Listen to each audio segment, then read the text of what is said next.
तो भव्यात्माओं, हम स्वाध्याय कर रहे हैं गोमटसार जीवकांड ग्रंथ राज का गुणस्थान प्ररूपना या प्रथम प्ररूपना का वर्णन चल रहा है, जिसमें आचार्य भगवान ने प्रथम, द्वितीय और तृतीय इन तीन गुणस्थानों का वर्णन किया है। अब गाथा क्रमांक 25 से लेकर के आगे अविरत सम्यक दृष्टि गुणस्थान अर्थात चतुर्थ गुणस्थान की चर्चा चलेगी। जैसे कि पहले कहा गया था, ये अविरत शब्द जो है ये अंत्य दीपक है।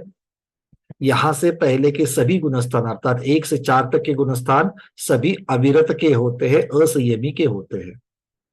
और इसके साथ जो सम्यक दृष्टि ये शब्द लगा हुआ है, ये सम्यक दृष्टि शब्द आदि दीपक है। इसीलिए यहां से आगे 14वें गुणस्थान में और आगे गुणस्थान की व्यवस्था जहां खत्म हो जाती है सिद्ध भगवान में भी, ये सम्यक दृष्टिपना जो है ये वहां पर लागू हो जाता है। अब ये ऐसा कैसा गुणस्थान है कि सम्यक तो है किंतु चारित्र्य नहीं है। आचार्य भगवान कहते हैं कि रत्नत्रय के लाभ की शुरुआत इस गुणस्थान से शुरुआत होती है, मोक्ष मार्ग की शुरुआत इस गुणस्थान से शुरुआत होती है। तो मोक्ष मार्ग की ये प्रथम सीढ़ी है और प्रथम सीढ़ी अर्थात सम्यक दर्शन का लाभ जीव को इस गुणस्थान में होता है। तो सम्यक दर्शन कितने प्रकार का है? सबको पता है कि क्षायक्षमिक सम्यक दर्शन है, औपशमिक सम्यक दर्शन है और क्षायिक सम्यक दर्शन है। ये तीनों भी किस प्रकार से सम्यक दर्शन के भेद हुए? तो किस विधि से इस सम्यक्त्व को प्राप्त किया जाता है, उस विधि के आधार पर कौन सी प्रक्रिया से सम्यक्त्व को पाया गया है, उस प्रक्रिया के आधार पर हमें सम्यक्त्व की यहां पर भेद किए गए हैं। वैसे सम्यक्त्व के 10 भेद भी माने जाते हैं, आज्ञा सम्यक्त्व आदि जो 10 भेद माने गए हैं। इनकी चर्चा आगे सम्यक्त्व मार्गणा में होगी। अभी यहां पर हमको समझना है कि सम्यक्त्व के अलग अलग प्रकार से है। सम्यक्त्व कैसे उत्पन्न होता है, उसकी अपेक्षा से निसर्गत सम्यक्त्व और अधिगमज सम्यक्त्व, ये दो भेद हमने तत्वार सूत्र में सर्वार्थ सिद्धि में देखे थे। इसी के आधार पर और एक चीज देखी थी हमने सम्यक्त्व के बारे में, वो कौन सी थी? सराग सम्यक दर्शन और वीतराग सम्यक दर्शन। सम्यक दर्शन में सरागता और वीतरागता होती है क्या? हमने यहां से कह लिया और आपने हाँ बोल दिया, तो आपने हाँ जो कहा है उसकी अपेक्षा से पूछ रहे हैं कि भाई सम्यक दर्शन सराग और वीतराग होता है क्या? हाँ, मीनाक्षी दीदी आपको क्या कहना है? अनम्यूट किया है, होता है क्या? हाँ, 10वें गुण स्थान तक सरल होता है, उसके बाद वितरण।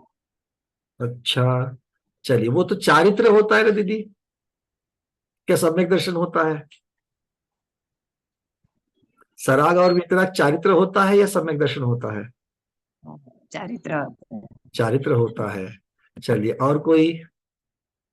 अभी तक हमने चर्चा पूर्ण करी नहीं है इसकी, यहाँ पर तो कोई इसके ऊपर निर्णय नहीं किया है। दीपा दीदी क्या कहना है?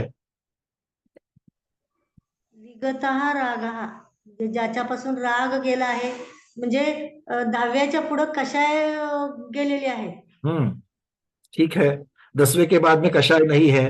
हम बात कर रहे हैं सम्यक दर्शन की, तो सम्यक दर्शन में क्या कहेंगे? सम्यक दर्शन को सराग सम्यक दर्शन और वीतराग सम्यक दर्शन ऐसे दो भेद कर सकते हैं क्या? कर सकते हैं। कर सकते हैं कि नहीं कर सकते, ये प्रश्न है। कर सकते हैं, दीपा दीदी कह रही कर सकते हैं। चलिए, कैसे करेंगे दीदी? सम्यक दर्शन हो, पहले 10 तक का सम्यक दर्शन तो होता है, मगर उसमें विषय कषायों का ज्यादा महत्व रहता है। तो दर्शन तो श्रद्धान की अपेक्षा से वर्णन कर दिया। दर्शन तो किसकी अपेक्षा से वर्णन है? श्रद्धान की। श्रद्धान की अपेक्षा से है। और रागी होना, वितरागी होना, ये किसकी अपेक्षा से है? चारित्र की अपेक्षा से है। पहले की कुछ चर्चा को याद करके हमारा मन नहीं मान रहा है, ये चर्चा कहीं ना कहीं तो हो चुकी थी और ये शब्द हमने सुने थे, सराग सम्यक दर्शन और वीतराग सम्यक दर्शन, ऐसे शब्द हमने सुने थे। क्यों प्रमोद जी, क्या कहना है? मतलब वीतरागता के साथ जो सम्यक दर्शन रहता है उसको वीतराग सम्यक दर्शन कहते हैं। वीतरागता के साथ में जो सम्यक दर्शन रहता है, देखो वीतरागता को सम्यक दर्शन नहीं कह रहे हैं। सम्यक दर्शन तो श्रद्धान वाली बात हो गई, वीतरागता चारित्र वाली बात हो गई, किंतु दोनों साथ में रह सकते हैं कि नहीं रह सकते हैं?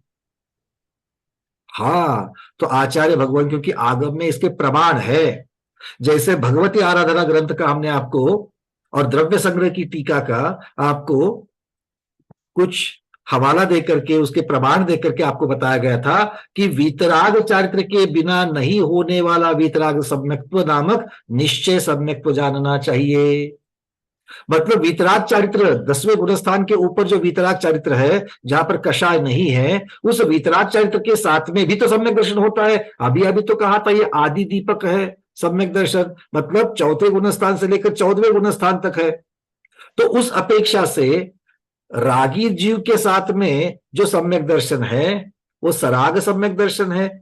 किसकी अपेक्षा से? साथ में रहने की अपेक्षा से।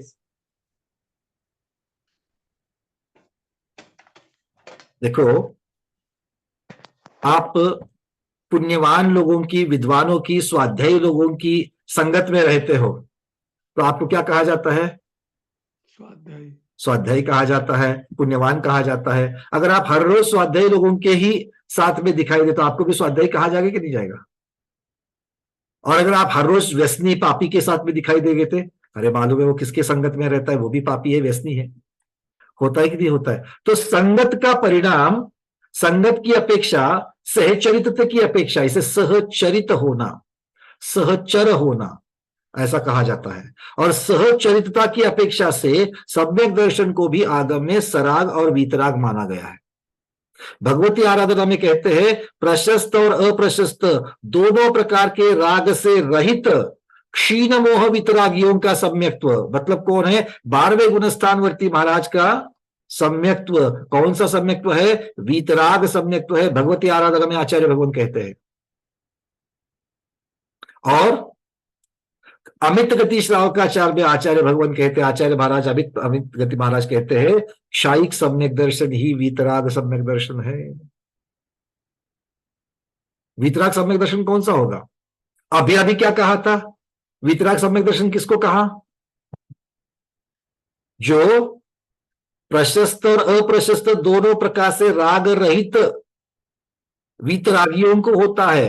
तो वीतरागी राग और राग रहित वीतरागी कौन है? 12वें गुणस्थान के जीव, क्योंकि 12वें गुणस्थान में तो कषाय बिल्कुल भी नहीं है, 10वें के अंत में ही उसका अंत हो चुका है। तो 12वें गुणस्थान में क्षीण मोह में जो है उनके पास, तो 12वें गुणस्थान में कौन से सम्यक दृष्टि पहुंचते हैं? क्षायिक सम्यक दृष्टि पहुंचते हैं, औपशमिक पहुंचते हैं, या क्षायपशमिक वाले पहुंचते हैं? शपक श्रेणी चढ़नी पड़ेगी 12वें के लिए, और वो तो क्षायिक सम्यक दृष्टि चढ़ेंगे, है ना। तो वीतराग सम्यक दर्शन कहां पर है? वीतरागता की अपेक्षा से 12वें गुणस्थान में है। और 12वें गुणस्थान में कौन सा सम्यक दर्शन है? क्षायिक सम्यक दर्शन है। उस अपेक्षा से वीतराग सम्यक दर्शन क्षायिक सम्यक दर्शन है।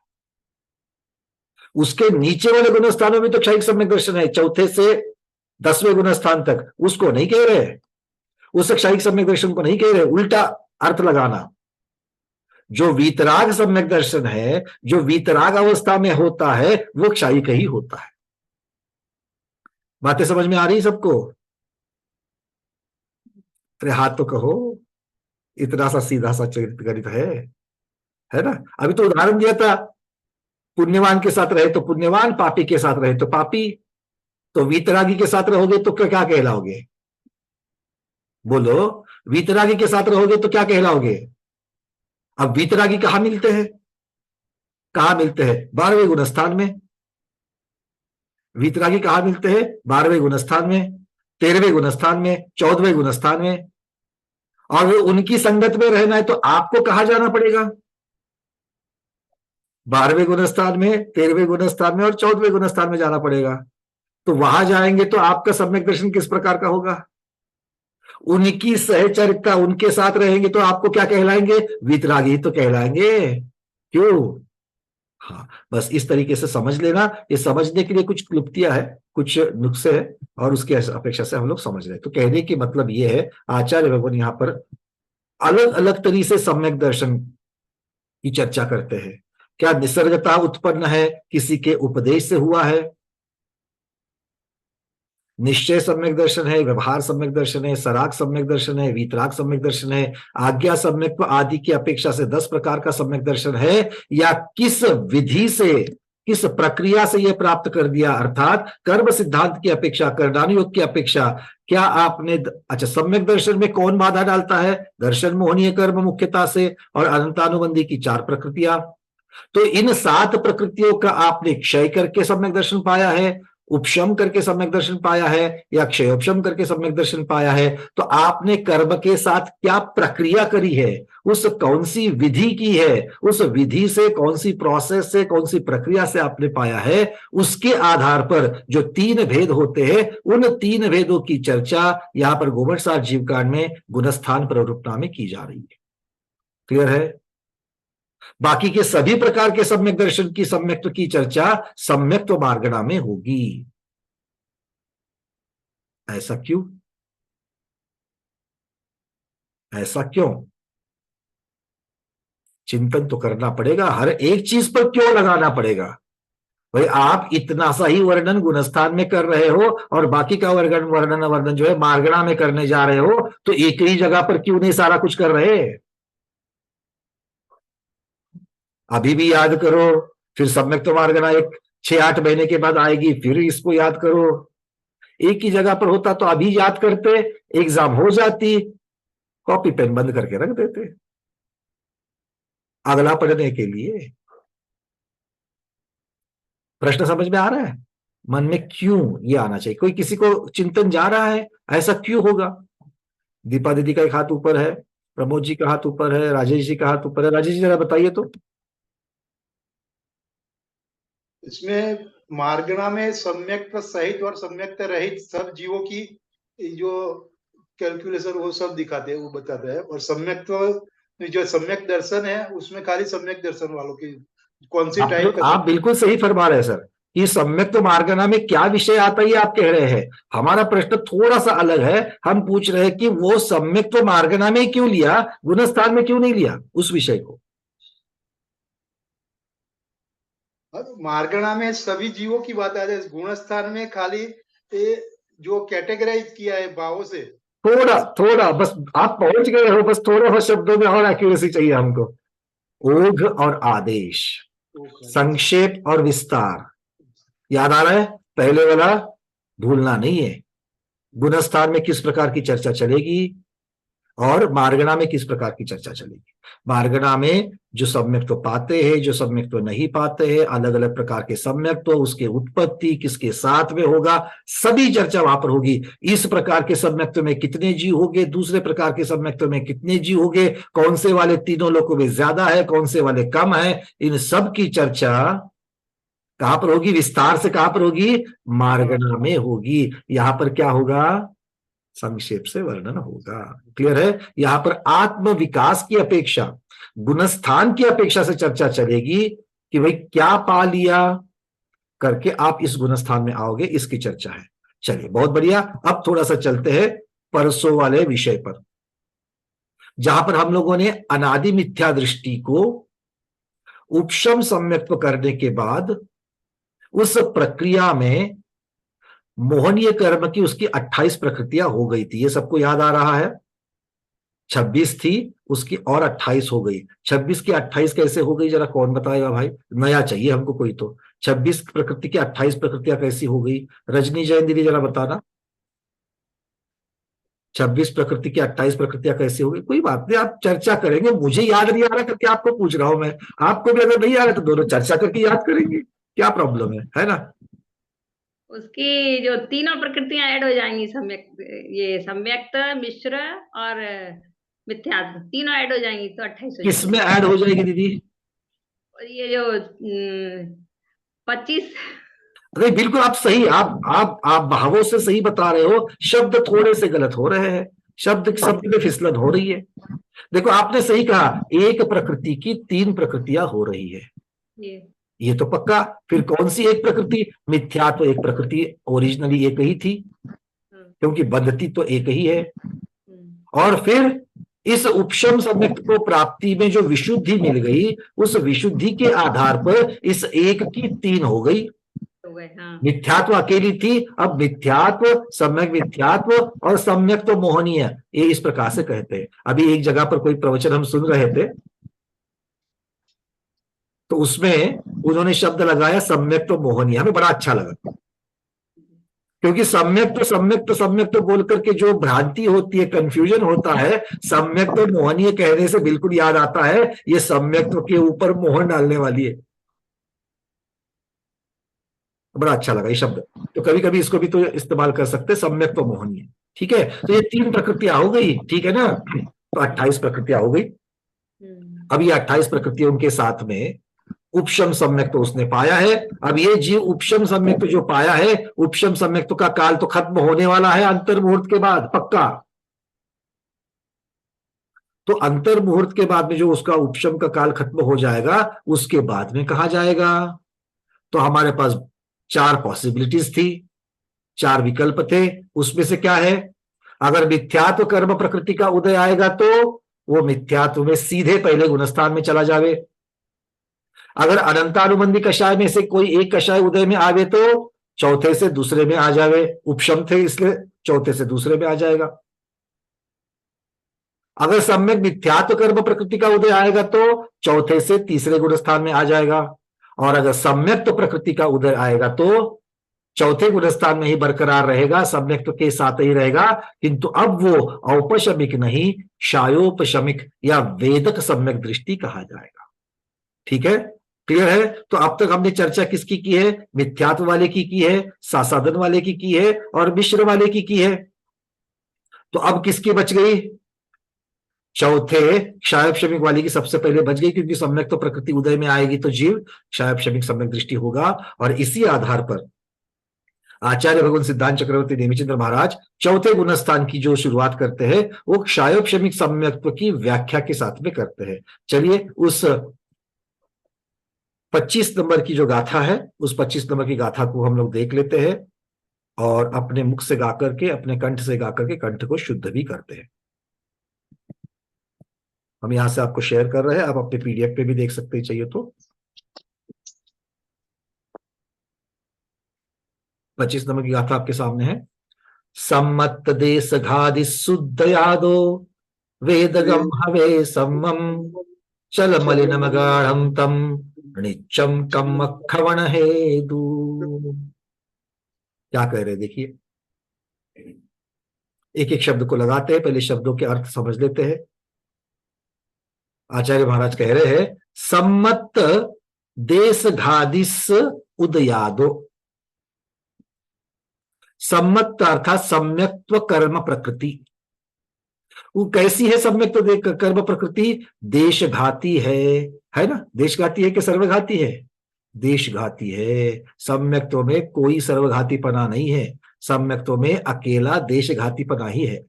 अच्छा, हम तो भूल गए देशघाती और सर्वघाती। किसे याद आ रहा है देशघाती और सर्वघाती किसे कहते हैं? देशघाती किसे कहेंगे? जय श्री श्राप दीदी जरा बताइए। वंदना भैया जी, देशघाती इसे कहते हैं कि जो आत्मा के संपूर्ण एक देश गुणों को घाते, वो देशघाती कहलाता है। एक देश गुण को घाते या गुण को एक देश घाते?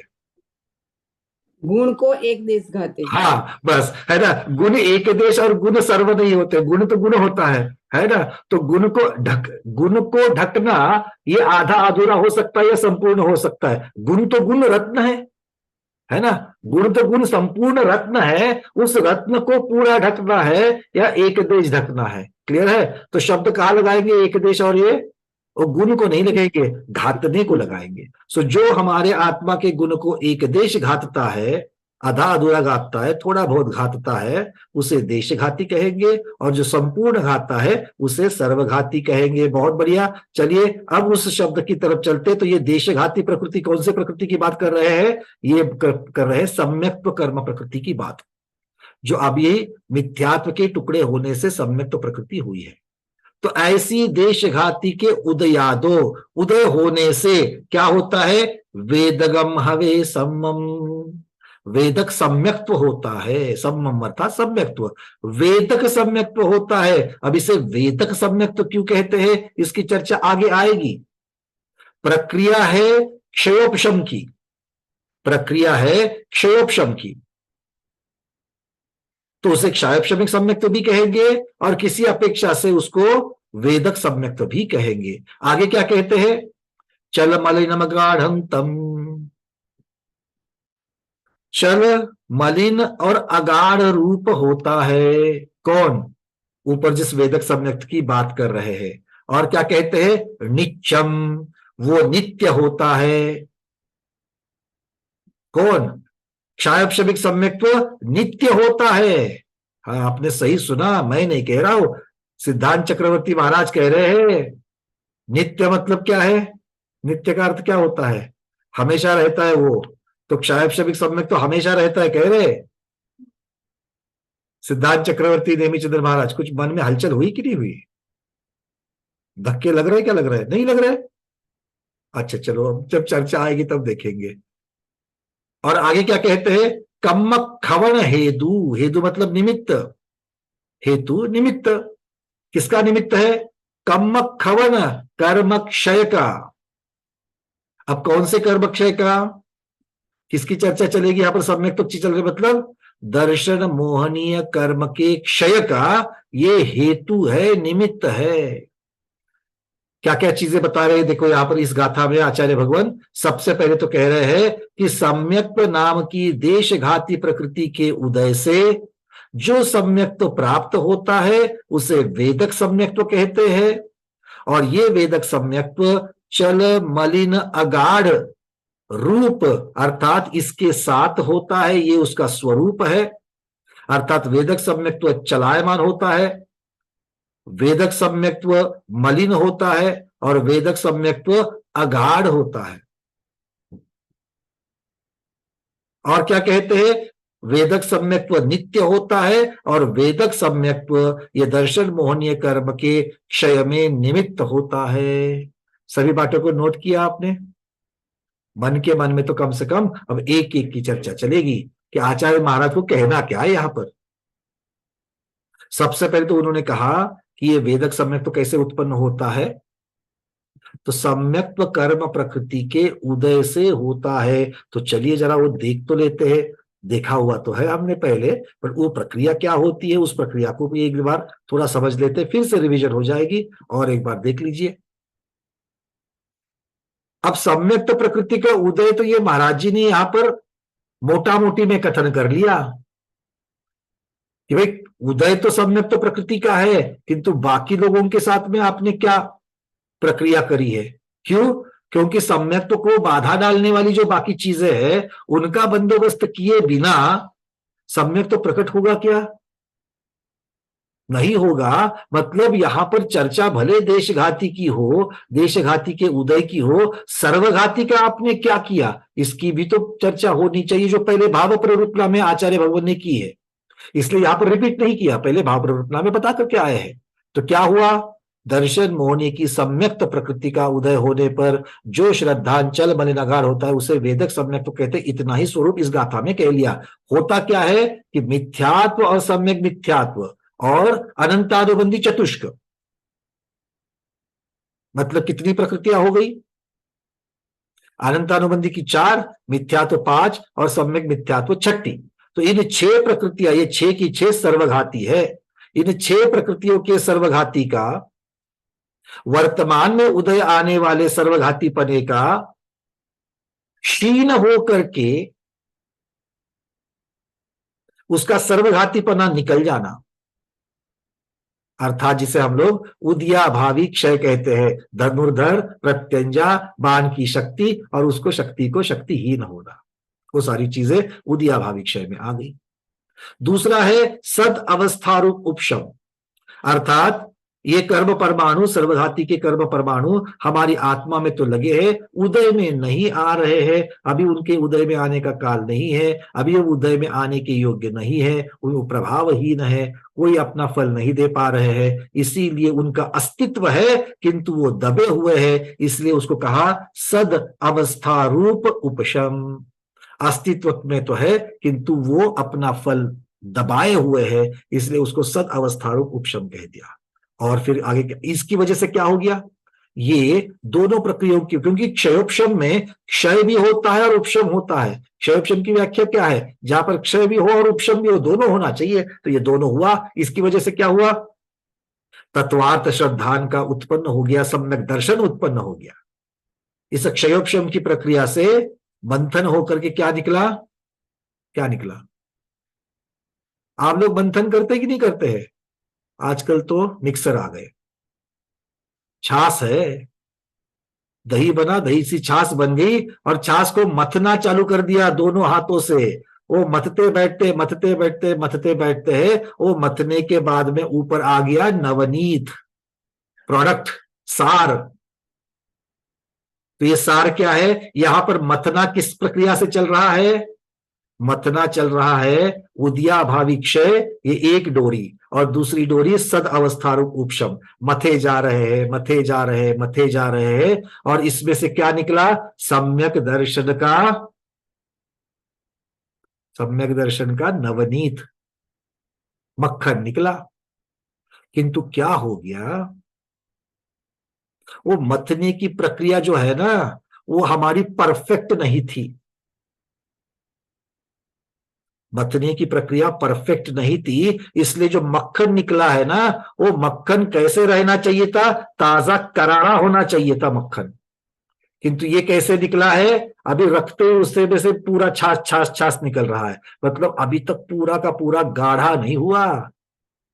गाढ़ा भी है, थोड़ा सा पतला भी है, गाढ़ा भी है, थोड़ा सा पतला भी है। नवनीत तो है, मक्खन तो है, किंतु मथा नहीं ठीक से, परफेक्ट मथा नहीं है, इसलिए गाढ़ा करारा नहीं हुआ, थोड़ा सा निचले वाली क्वालिटी का हो गया।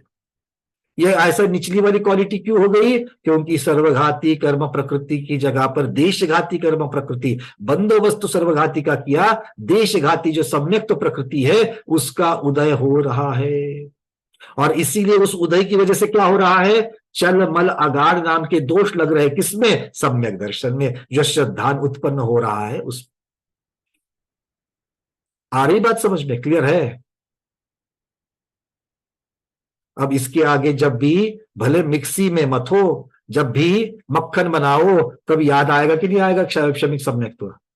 जब भी मक्खन बनाओ तब याद करो, एक उदयाभावी क्षय, दूसरा सद अवस्था रूप उपशम, ये दोनों नाम याद आने चाहिए। इससे बनेगा सम्यक दर्शन का मक्खन। इसमें थोड़े से दोष है, क्यों, क्योंकि सम्यक तो प्रकृति का उदय है, ठीक है, इसलिए उसमें चल मल अगाड़ नाम के दोष लगेंगे। क्लियर है।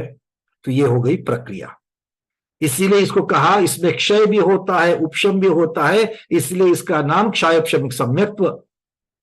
और इसमें चल मल अगाड़ नाम के दोष का अनुभव भी जीव कर रहा है कि नहीं कर रहा है। पार्श्वनाथ भगवान की जय, वो सारी प्रक्रिया याद आ रही, देखियो फिर से हम लोग नहीं करेंगे, किंतु आपको तो पता है, सभी तीर्थंकरों को हम मानते तो है किंतु अनुभव नहीं कर रहे हैं। और अभी तक मेरा मेरा मेरा, मेरी प्रतिमा, मेरे महाराज जी, मेरे माता जी, है ना, मेरा मंदिर मेरी प्रतिमा। अब क्या करे, कोई अभिषेक के लिए नहीं आता, मैं जाकर कम से कम करूं, प्रतिष्ठा तो मैंने कराई है उस प्रतिमा की, तो जाकर के हम उसका अभिषेक करके आते हैं और दूसरे का नहीं करते। कम से ये क्या है, ये हमारा दोष है ममत्व भाव का। कभी कभी बीच में थोड़ा सा अहंकार आ जाता है, कोई मूर्ता आ जाती है, थोड़ी थोड़ी थोड़ी आ जाती है, तो मलिन हो जाता है। इस प्रकार से ये दोषों का अनुभव जो हम कर रहे हैं, उस अनुभव करना अर्थात वेदन करना। अनुभव करने का पर्यायवाची शब्द क्या है, वेदन करना। तो जिस सम्यक दर्शन में ऐसा श्रद्धान उत्पन्न होता है कि जीव दोषों का भी वेदन करता है, उसको वेदक सम्यक्त्व कहते हैं। तो प्रक्रिया क्षय और उपशम की है, इसलिए उसको क्षयोपशमिक कहा, और उस सम्यक दर्शन के साथ जीव दोषों का भी वेदन करता है, इसीलिए वेदक सम्यक्त्व कहा। बात समझ में आ गई कि दोनों एक है, किंतु अलग अलग अपेक्षाओं से इसके दो नाम बन जाते हैं। क्लियर है। तो ये आचार्य भगवान ने पहली लाइन कही थी, सम्यक्त प्रकृति देशघाती है, उसके उदय की वजह से वेदक सम्यक्त उत्पन्न होता है और उसमें चल मल अगाड़ के दोष होते हैं। अगला क्या कहा था? अगला क्या कहा था, कौन बताएगा? और उसके बारे में क्या कहा था? हाँ हेमांगी दीदी बताइए। वंदना भैया, नित्य होता है। नित्य होता है। अब हम कौन से सम्यक दर्शन को नित्य मानते हैं? नित्य मतलब छूटेगा नहीं।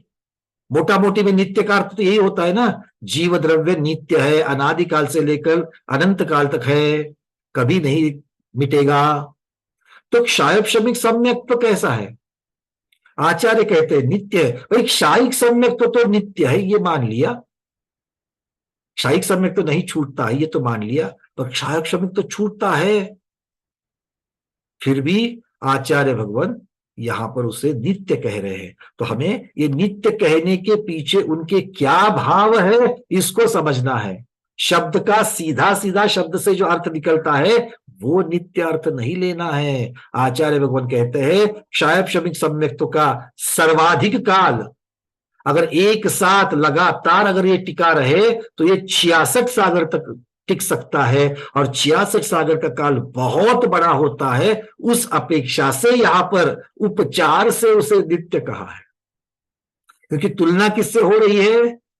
बचे हुए औपशमिक की। क्षायिक की तुलना तो हो ही नहीं सकती, क्षायिक तो अनंत काल के लिए है। बचे दो सम्यक दर्शन, क्षायोपशमिक और औपशमिक। औपशमिक अंतर्मूर्त के लिए, और अंतर्मूर्त के सामने ये 66 सागर तक, तो ये नित्य के जैसा ही हुआ कि नहीं हुआ? है ना? बहुत बार हम कहते हैं इतना बड़ा, बहुत बड़ा, इतना बड़ा, बहुत बड़ा, बहुत बड़ी प्रतिमा है। कहां पर? अयोध्या में जाकर के आ गए, आदिनाथ भगवान की प्रतिमा को देखा तो बोले इतनी बड़ी प्रतिमा है, इतनी बड़ी प्रतिमा है, क्या कहे।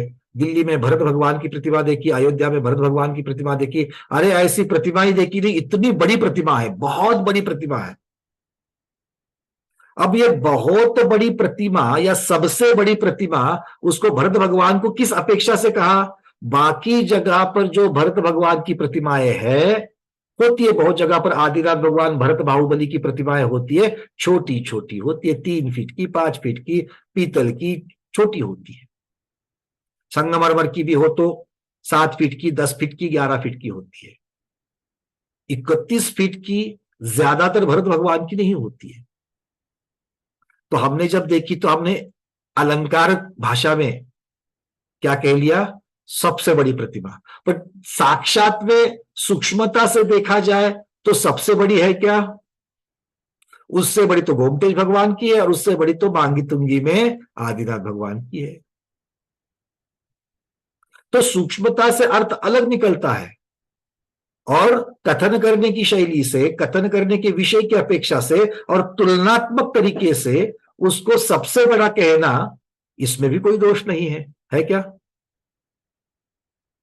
ये चिंतन क्यों दे रहे हैं? क्योंकि हम बहुत बार हमें जो अपेक्षित या हमने जो पढ़ा हुआ अर्थ है उससे कोई हटके अर्थ निकलता है तो हम उसको मानने को तैयार नहीं होते, और जब मानने को तैयार नहीं होते वो दुराग्रह से एकांत हो जाएगा, और एकांत हमें दोष लगाएगा।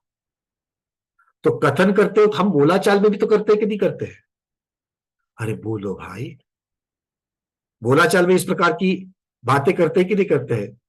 क्यों मालती संगई दीदी, हम कह रहे हैं वो ठीक है कि नहीं है? सबसे बड़ी प्रतिभा जो कह रहे हैं वो किसी अपेक्षा से कह रहे हैं, किंतु वो गलत तो है नहीं है।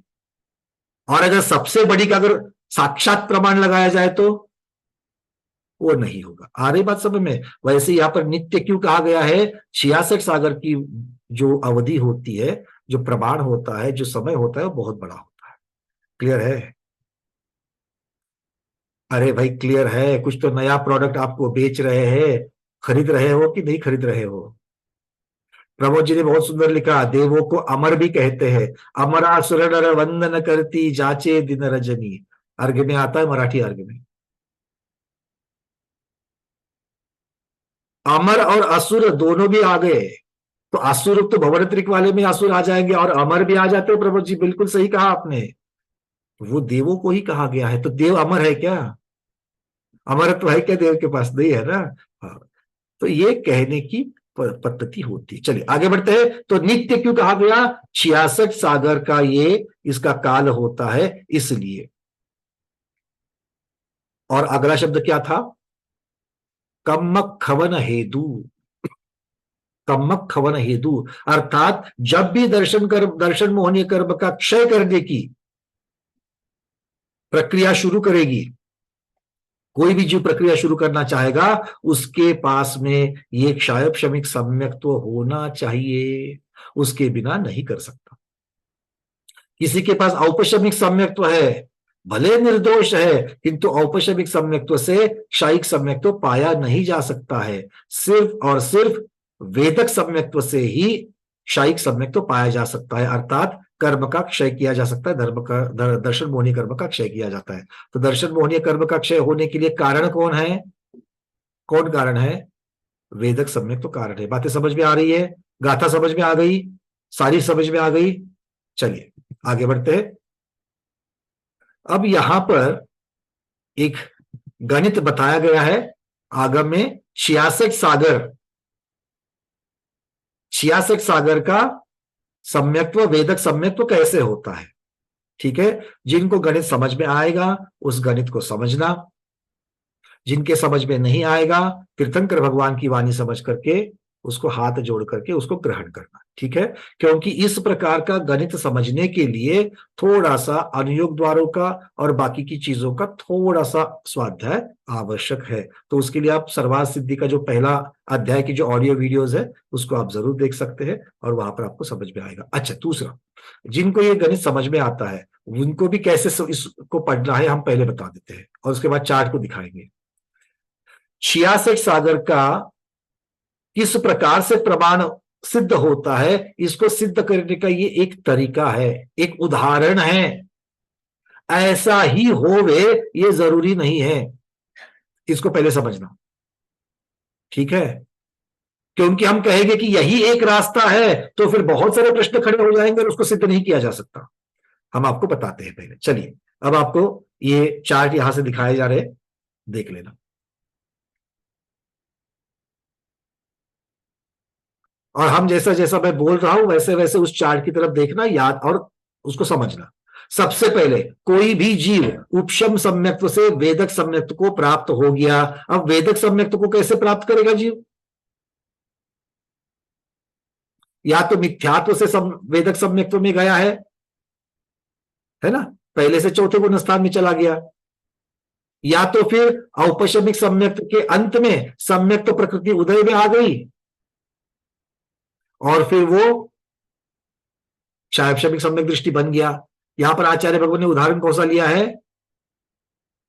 उपशम सम्यक्त्व, अर्थात प्रथमोपशम सम्यक्त्व हो गया और प्रथमोपशम सम्यक्त्व के अंत में सम्यक्त्व प्रकृति के उदय की वजह से जीव वेदक सम्यक दृष्टि हो गया।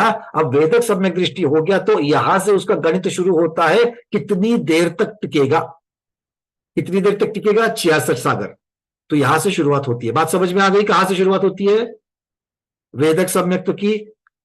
हाँ, अब यहां से गणित शुरुआत होगा। अब क्या है? अब मान लो वो जीव चारों गति का कोई भी जीव हो सकता है उसमें से। अब यहां पर नारकी और देव नहीं है, मनुष्य या तिर्यंश है, ऐसे समझना। उसमें भी उत्कृष्ट उदाहरण के लिए मनुष्य है, ऐसे समझना। कौन है ये जीव? मनुष्य है। कौन सा जीव? जो उपशम सम्यक्त्व से क्षायक्षमिक सम्यक दृष्टि बना है। अब यहां से मरण होने तक, उस भव का मरण होने तक वो क्षायक्षमिक सम्यक दृष्टि बचा रहा। क्यों? क्योंकि उसको अखंडता से क्षायक्षमिक सम्यक दृष्टि बने रहना है। तो ज्यादा से ज्यादा कितनी देर तक बने रहता है, इसका गणित चल रहा है। बात समझ में आ रही क्या? हाँ, एकदम धीरे से 2 मिलीमीटर गर्दन हिली है, कोई बात नहीं, अच्छी बात है, हिली तो सही। तो यहां से शुरुआत हो गई। मतलब मान लीजिए अभी आप और हम उपशम सम्यक्त्व से निकलकर क्षायक्षमिक सम्यक दृष्टि बने। अब यहां से कब तक बने रहेंगे? हमारा अखंड बने रहना है, मतलब मरण होने तक। तो अब हम सबका मरण क्या एक साथ होगा क्या? किसी का 10 वर्ष में, किसी का 15 वर्ष में, किसी का 20 वर्ष में। इसीलिए यहां पर शब्द क्या लगाया? बची हुई भुज्यमान आयु के अनंतर देवों में उत्पन्न हुआ। यहां पर फिक्स संख्या क्यों नहीं दी है? क्योंकि उस जीव कितने समय के बाद मरण करेगा कैसे मालूम है? इतना ही मालूम है कि सम्यक्त के साथ रहा। अच्छा भाई, कितनी देर तक रहा? 100 वर्ष तक के लिए रहा। इंग्लिश मीडियम वाले X ईयर्स पकड़ लेना, ठीक है। हिंदी मराठी कन्नड़ वाले 100 वर्ष पकड़ लेना। गुजराती मीडियम वाले भी है हमारे पास, 100 पकड़ लेना, ठीक है। 100 का अर्थ क्या हो गया? उस जीव की अपेक्षा बची हुई आयु मनुष्य की। अच्छा, अब ये क्षय सम्यक्त के साथ मरेगा तो कहा जाएगा? पक्का देवगति जाएगा, क्योंकि उसने अगली आयु सम्यक्त के साथ ही बांधी है। अगली आयु बांधने के लिए बाद में कहां चला गया? देवों में उत्पन्न हो गया। तो सबसे पहले लाल वाला जो कॉलम है उसमें 100 वर्ष लिख दिया। क्यों? क्योंकि अब तक इस मनुष्य भोग के मरण होने तक कितना काल क्षय सम्यक्त के साथ बिताया उस जीव ने? 100 वर्ष, बची हुई आयु 100 वर्ष, ठीक है। अब चलते आगे, देवों में उत्पन्न हुआ कितनी आयु के साथ? एक उदाहरण लिया, 20 सागर कम 100 वर्ष। 20 सागर वर्ष 100 वर्ष, 20 सागर कम 100 वर्ष। अब ये पूरा का पूरा देवगति जीव आयु जो है क्षयिक सम्यक्त के साथ में बिताई, तो कितने हो जाएंगे? कितने वर्ष उसने बिताए? 20 सागर में से 100 वर्ष कम, इतने, ठीक है। अब ये दोनों को अगर जोड़ दिया जाए, पहले मनुष्य भोग की जिस भोग में उसने क्षय सम्यक दृष्टि हुआ है वो, और अगला देवगति का भोग, ये दोनों को जोड़ने से कितना हो जाएगा? 20 सागर माइनस क्ष को क्ष निकल जाएगा, 20 सागर बच जाएंगे। तो दोनों भव मिलकर के 20 सागर, अभी तक तो वो क्षय सम्यक्त के साथ बचा है। अब चलते आगे, अब देव सम्यक्त के साथ ही आयु बांधा और देव सम्यक्त के साथ ही मरण को प्राप्त हुआ, कहा जाएगा नियम से सम्यक दृष्टि मनुष्य बनेगा। अब मनुष्यों में आया, अब मनुष्य में आकर के क्या हुआ? मनुष्य की ये वर्ष की आयु, अब यहां पर जब आएगा तो कितने वर्ष की आयु को बांधेगा वो? पता नहीं, कितना भी हो सकता है, कई 100 वर्ष की हो सकती है। अगर विधेय में गया तो और ज्यादा 1000 1500 की हो सकती है, या ज्यादा भी हो सकती है, कितनी भी हो सकती है, कितनी भी हो। तो हमने उसको ये वर्ष की आयु बोला, तो ये वर्ष की आयु हमने यहां पर जोड़ दी लाल कॉलम में। अब यहां से भी क्षयिक सम्यक्त के साथ मरा, क्षय सम्यक्त के साथ मरा, देवों में उत्पन्न हुआ। अब देवों में उत्पन्न होने के बाद अब क्या हुआ? अब देवों में उत्पन्न होने के बाद में अब उसको कितनी आयु मिली है? 22 सागर माइनस यह वर्ष, मतलब यह वर्ष कम 22 सागर की आयु देवों की मिली। अब वो भी आयु उसने पूरी की पूरी सम्यक्त्व के साथ बिताई, तो कितनी आ जाएगी? 22 सागर में से यह वर्ष कम होके इतनी आ गई। अब ये तीसरा और चौथा भव, ये दोनों मिलाकर के कितने सागर हो गए? 22 सागर हो गए, है ना। पहले मनुष्य तीसरे भव में यह वर्ष थे और चौथे भव में कितना है? 22 सागर में से यह कम हो गया। गणित आपके सामने है, तो दोनों को जोड़ देंगे तो यह को यह निकल जाएगा, 22 सागर बचेंगे। मतलब पहले और दूसरे भव में 20 सागर, तीसरे और चौथे में मिल करके 22 सागर। अब तक कितने हो गए? 42 सागर हो गए, ठीक है। अब वहां से देव की आयु भोग करके कहा जाएगा, फिर से मनुष्य में आएगा। अब मनुष्य में आया, मनुष्य में कितनी वर्ष की आयु लेकर के आया? आचार्य कहते हैं ल वर्ष की आयु लेकर के आया। पता नहीं कितना है, एक ल वर्ष की आयु पकड़ ली, हर एक जीव के ऊपर अलग अलग है। तो ल वर्ष की आयु भोग करके देवों में उत्पन्न हो गया। तो अब पांचवें भव में कितने साल बिताए क्षय सम्यक्त के साथ? ल वर्ष बिताए। फिर छठे भव में गया। अब छठा भव कौन सा था? देव का था। वहां पर कितने सागर की आयु पाई? अब 24 सागर, उसमें से ल और वो वर्ष मतलब ये आगे के मानव की जो उसकी आयु है वो वर्ष होने वाली है उसकी अपेक्षा से, जिस अगले भव में उसका क्षय क्षमिक सम्यक तो छूटने वाला है उसकी आयु वहां पर वो वर्ष ले ली। तो कितना हो गया, 24 सागर में से इसके पहले भव की ल वर्ष और अगले भव की वो वर्ष इतनी कम करके जितनी आयु है उतनी देवायु मिल गई, उसको भी जोड़ दिया यहां पर। और फिर आगे मनुष्य की वो वर्ष की आयु पूर्ण करके, अभी तक मनुष्य का मरण नहीं हो रहा है, मनुष्य की वह वर्ष की आयु पूर्ण करके उसे क्षायिक सम्यक्त को पाने की प्रक्रिया को शुरू कर दिया और वो क्षायिक सम्यक दृष्टि बन गया। क्षायिक क्षमिक से क्षायिक सम्यक दृष्टि बन गया। तो क्षायिक क्षमिक सम्यक तो खत्म हुआ कि नहीं हुआ, अब वो यहां से क्षायिक सम्यक दृष्टि कहेगा। अब उसके आगे भी उस मनुष्य भोग की आयु है, किंतु क्षायिक क्षमिक का तो गणित पूरा हो गया, क्षायिक क्षमिक का गणित पूरा हो गया। तो कितना हुआ, तो 24 सागर, उसमें से ल और वो वर्ष ये माइनस कर लो तो कितने हो जाएंगे, 24 सागर हो जाएंगे, क्योंकि 24 सागर माइनस ल माइनस व अधिक 5वें भव का ल वर्ष और 7वें भव का वो वर्ष, इसको जोड़ने से 24 सागर बन जाते हैं। तो 20 सागर, 22 सागर और 24 सागर, इनको मिलाने से कितने बनते हैं, 66 सागर बनते हैं। ये एक बताने का तरीका है कि इस तरीके से उसने 66 सागर तक क्षायिक क्षमिक सम्यक्त को बरकरार रखा और उसके बाद में उस जीव ने क्षायिक सम्यक्त को पा लिया। ठीक है, क्लियर है? अगर क्लियर नहीं है तो भी इस वीडियो को बार बार देखना, गणित की तरफ देखना और गणित की अपेक्षा से समझना। ये क्या है ना, इसको वेरिएबल कहते हैं। वेरिएबल का अर्थ क्या होता है, ये ऐसे आपको अध्यारोप करना होता है कि जो आपको पक्का मालूम नहीं है उसको इतना माने, इतना मान करके वहां पर एक उसको अध्यारोप करके हम लोग उसको चलते हैं। तो ये गणित की प्रक्रिया होती है, इस गणित की प्रक्रिया से इसको सिद्ध किया जा सकता है। जिसके समझ में आया अच्छा है, प्रश्न पूछ सकते हो इसके बारे में, अगर नहीं है तो उसको समझना, बार बार पढ़ने से, अलग अलग तरीके से उसको देखने से आपके समझ में आ जाएगा। चलिए, किसका प्रश्न है इसके ऊपर? जो लोग पहले के प्रश्नों के लिए हाथ ऊपर करते हैं वो अपने आप बाद में डाउन करते रहना। अभी निर्मला दीदी आपका प्रश्न है, पूछिए, आगे बढ़ते हैं फिर। वंदना भैया जी, तो इस 66 में जो अपन कहते हैं ना कि मोहिनी कर्म के जो 76 मतलब मोहिनी कर्म की जो आयु होती है कोड़ा कोड़ी 70 कोड़ा कोड़ी, तो वो इसी में से घटती है। तो मोहनीय कर्म की 70 कोड़ा कोड़ी जो है वो कैसी होगी? वो एक बार बंधने के बाद अभी जो मेरा इस समय में कर्म बन रहा है वो ज्यादा से ज्यादा 70 कोड़ा कोड़ी के लिए बन सकता है। अच्छा, ठीक है।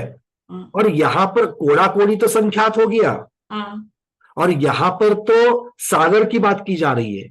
तो ऐसे 66 सागर में 70 कोड़ा कोड़ी कितनी बार, असंख्यात बार आएंगे और असंख्यात बार खत्म हो जाएंगे। तो बस ये है कि केवल मनुष्य और देव को ही होगी, मतलब वेदक सम्यक्त जब हो जाएगा तो मनुष्य ही बनेगा या देव बनेगा, और कोई तीसरी उसमें चांस ही नहीं है। मनुष्य नियम से बढ़ करके देव बनेगा, देव तीसरी पे जा ही नहीं सकता है। सम्यक्त के साथ तो मनुष्य ही होगा, और देव मर करके देव नहीं होता, देव मर करके नारकी नहीं होता, सम्यक दृष्टि तिर्यंश में नहीं जाता, तो बची एक ही गति उसके लिए। जी ठीक है, चलिए। हाँ, विजय शाह दीदी पूछिए, उसके बाद मीनाक्षी दीदी, उसके बाद अंजलि दीदी, फिर सुमनश्री दीदी, फिर रजनी दीदी, फिर प्रमोद जी, उसके बाद हेमांगी दीदी, और किसका हाथ ऊपर है? हाँ चलिए, इतने हाथ ऊपर है, बोलिए। हाँ, कुछ भी मनुष्य और देव बीच में दूसरी गति में नहीं जाएगा क्या? कैसे जाएगा दीदी? अभी अभी हमने कहा अगर सम्यक दृष्टि है तो और कहीं जाएगा क्या? नहीं जाएगा, है ना। तो दूसरे भवन की यहाँ पर चर्चा ही नहीं होगी, क्योंकि यहाँ पर अखंड सम्यक की बात चल रही है। सम्यक दर्शन छूट नहीं रहा उसका। अच्छा, और किसी का छूट सकता है, किसी का नहीं छूट सकता है। यहाँ पर 66 सागर अखंड रहने की अपेक्षा से वर्णन किया जा रहा है। इसका अर्थ ये नहीं है कि हर एक का, किसी का भी 66 सागर तक अखंड रहेगा ही रहेगा। ये बात को समझ लेना। जिस किसी का अखंडता से बना रहेगा ज्यादा से ज्यादा, उसका 66 सागर का गणित बताया जा रहा है। जैसे आप और हम अभी वेदक सम्यक दृष्टि है कि नहीं है? है। हमारा 66 सागर रहेगा ही, ये गारंटी नहीं है। अगर हम पकड़ के रखे तो 66 सागर तक पकड़ के रख सकते हैं, उसके बाद में नियम से हम क्षयिक सम्यक दृष्टि बन जाएंगे। अखंड की अपेक्षा से ही करना क्या? अखंड की अपेक्षा से ये बताया जा रहा है। क्यों? क्योंकि उत्कृष्ट बता रहे हैं, उत्कृष्ट कितना काल है उसका? 66 सागर है। समझ में। चलिए मीनाक्षी दीदी पूछिए। वंदना भैया जी, हाँ। और क्षय 66 सागर के बाद वो नियम से ही क्षय का ही होगा क्या? हाँ, इसमें इस प्रकार से है कि अगर मान लो इसमें, और अगर हम अनुयोग द्वार की अपेक्षा से, अंतर अनुयोग द्वार की अपेक्षा से जाएंगे, तो अगर वो क्षयिक सम्यक दृष्टि बनने जा रहा है तो इस प्रकार से होगा। अगर क्षयिक सम्यक दृष्टि हो सकता है कि उसको पादमूल ना मिले, केवली शुद्ध केवली का मिलेगा ही, ये गारंटी कहां पर है ना? तो क्षयिक सम्यक दृष्टि बनने के लिए उसकी विशुद्धि भी उतनी बढ़नी चाहिए, 3 करण करने चाहिए, अनंतानुबंधी की विसंयोजना करनी चाहिए। अगर ये सब करने की परिस्थिति में अगर वो नहीं है तो उसका नियम से 66 सागर के साथ में गिर जाएगा, मिथ्यात्व में चला जाएगा। मिथ्यात्व में जा सकता है, सम्यक मिथ्यात्व में जा सकता है, कहीं पर भी जा सकता है। ठीक है? इतने साल के बाद भी नीचे आ हाँ सकते हाँ, हैं। ये इसीलिए 66 सागर तक जो अखंड क्षयिक सम्यक तो बना रहा है, इसके लिए क्षयिक सम्यक तो पाना ही, ये उसकी पात्रता आ जाती है। पर चूंकि वहां पर निमित्त है केवली शुद्ध केवली का, इसीलिए वो छूट भी सकता है।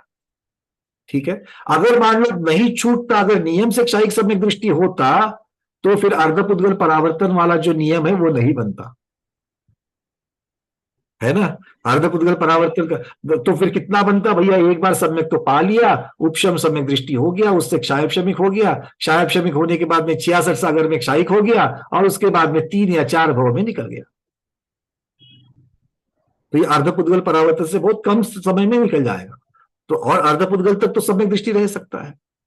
तो इस प्रकार से उसको समझ सकते हैं। चलिए अंजलि दीदी पूछिए। एक बात समझ लेना, ये वर्णन अखंडता की अपेक्षा से है, बस ये महत्वपूर्ण है। अंजलि दीदी पूछिए। वंदना, वंदना। मला फरक चार्ट बघायचा आहे. अच्छा, you want to see the chart? Okay, देखिए आता ह्या चार्ट मध्ये जसं लिहिलेलं आहे की पहिला वर्ष म्हणजे बची हुई बुद्धिमान आयु 6 वर्ष. हाँ, पहले भव की 6 आयु, 6 वर्ष की आयु। अरे देव की 20 सागर मानक क्ष. तर देवाच्या देवगतीमध्ये जर त्याला पूर्ण 20 सागर मिळालेला आहे आयुष्य, तर क्ष सागर वजा का केलं तिथे? नहीं, ये इसीलिए हम कह रहे हैं कि उसको 20 सागर की भी मिल सकती है, पूरे 20 सागर की मिल सकती है। तो गणित क्या होगा? पहले भव में 6 वर्ष, दूसरे भव में 20 सागर। आगे चल करके फाइनली आपको कहीं ना कहीं तो इसको एडजस्ट करना ही पड़ेगा, क्योंकि टोटल सिद्धांत क्या है? 66 सागर ही होता है। अच्छा, उत्कृष्टता से 66 सागर, मतलब यहां पर आपको उत्तर पता है, आपको उत्तर दिया गया है, उस उत्तर में कोई भी फर्क होने वाला नहीं है, वो सिद्धांत है। और इसीलिए आपकी जो स्टेप्स है, वो स्टेप्स सिद्ध करने की जो स्टेप्स है वो आपको एडजस्ट करनी है। बस ये फर्क यहां पर उल्टा समझना चाहिए आपको। अगर आप ये एकांत पकड़ करके, इसीलिए हमने शुरुआत में डिस्क्लेमर दिया था कि अगर आप ऐसा सोच करके चलोगे कि ऐसा ही होता है, तो फिर बहुत सारे प्रश्न मन में खड़े हो जाएंगे। ऐसा ही नहीं, इस तरीके से हो सकता है। हो सकता है. और इसीलिए ये क्ष या फिर माइनस जो किया है, या य ल व, ये सब वेरिएबल्स रखे हैं, वो इसीलिए रखे गए हैं। अच्छा, ठीक है, चलिए सुमन से दीदी पूछिए। भैया जी, ये हर जीव को ये वेद सम्यक तो प्राप्त करने के लिए 66 सागर ही लगेंगे। कोई जीव ऐसा नहीं उसको कम समय में प्राप्त हो जाए, उसकी स्थिति कम हो। देखिए, ऐसा सिद्धांत है कि पंचम काल का मनुष्य ज्यादा से ज्यादा 120 वर्ष की आयु है ना? ये सिद्धांत है, पंचम काल में सब ज्यादा से ज्यादा 120 वर्ष की आयु मिलती है। 120 तो वर्ष। अभी आप और हम पंचम काल के हैं कि नहीं है? हम और आप 120 की गारंटी है कि 120 वर्ष जिएंगे? नहीं, गारंटी नहीं है। मतलब हर कोई जीव पंचम काल में जन्मा है इसलिए 120 वर्ष जिएगा ही जिएगा ऐसा जरूरी नहीं है, किंतु अगर कोई जिए तो ज्यादा से ज्यादा 120 जिएगा। तो पंचम काल की उत्कृष्ट मर्यादा कितनी हो गई जीव की, मनुष्य की? 120 वर्ष हो गई, 120 वर्ष, है ना। ऐसे शायब शबिक सम्यक तो अगर कोई प्राप्त करे और वो अखंडता से उसको पकड़ करके रखे, उसको च्युत ना हो, तो कितनी देर तक वो रख सकता है?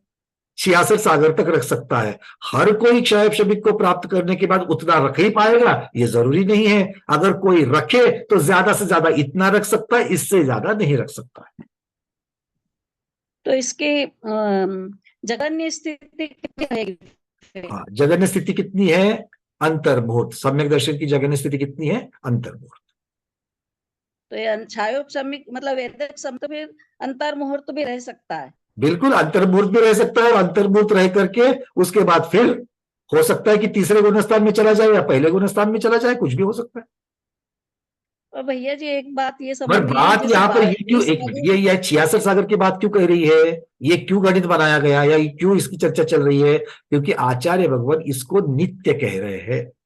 मतलब ये ऐसा सम्यक दर्शन है जो छूटता तो है किंतु बहुत देर तक आप उसको रख सकते हैं, पकड़ के रख सकते हैं। ये यहाँ पर कहने की बात चल रही है। लेकिन भैया जी एक बात समझ में नहीं आई कि एक बात उसमें बताया कि देव में 20 सागर रहा, फिर माइनस उसमें 6 कर दिया, तो माइनस 6 उसमें होना चाहिए ना, 20 सागर प्लस 6 वर्ष, वो समझ में नहीं। हाँ, चलिए फिर से समझाता हूं मैं, देख लीजिए। हाँ। हमें पहले 2 भव का जोड़ जो है वो 20 सागर आना है। हाँ। पहले 2 भव का जोड़ 20 सागर आना है, तीसरे और चौथे भव का जोड़ 22 सागर आना है, और 5वें, 6ठे और 7वें का जोड़ 24 सागर है ना। तो ये हमारे लिए इस प्रकार से चलना है। तो अब पहले 2 भव में से आपने पहले भव में 6 वर्ष निकाल लिए, तो दूसरे में कितने आएंगे? क्योंकि हमको पहले 2 का जोड़ 20 सागर में ही खत्म करना है गणित की अपेक्षा से।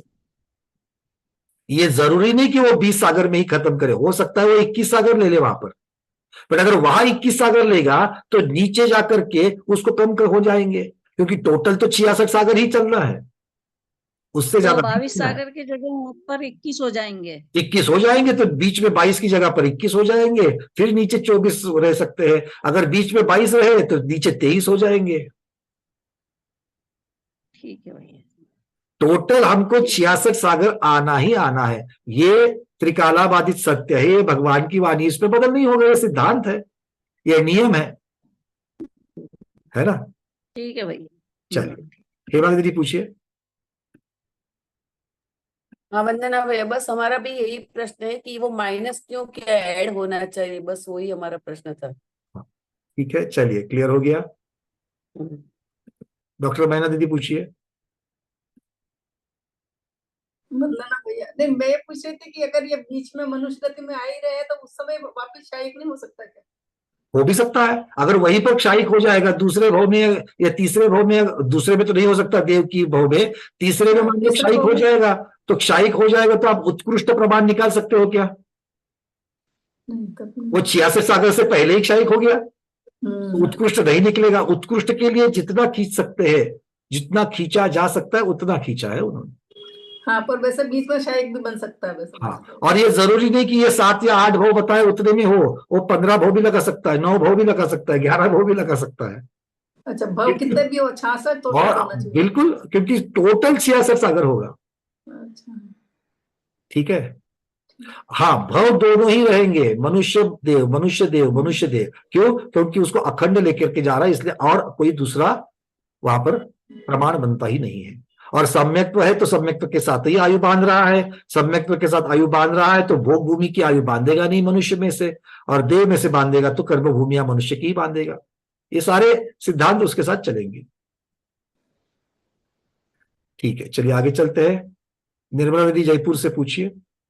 वंदना भैया जी, बस यही पूछ रही थी कि वो बनेगा, मनुष्य बनेगा तो कर्म भूमिका बनेगा, तो जरूरी नहीं कि वो भरत पे, एरावत और विजय तीनों में। देवगति से सुनो, देवगति से हाँ देवगति से भोग भूमि में तो जन्म होता ही नहीं है, हाँ भोग भूमि में नहीं। तो कर्म भूमि में आएगा। कोई भी कर्म भूमि हो तीनों सकती में। है, विदेश और की अगर हो, देव भरत की हो, बने- ऐरावत की हो। जी, और अगर देव बनेगा तो भवंतरिक में भी नहीं होगा। भवनत्रिक में नहीं जाएगा, नियम से हाँ। कल्पवासी में जाएगा। भवंतरिक में, ठीक। ठीक है ना। और इसीलिए वैमानिक उसको भी- ऊपर ऊपर वाले में वहां पर हाँ। उसको उत्पन्न किया गया है। हाँ ठीक, वंदन।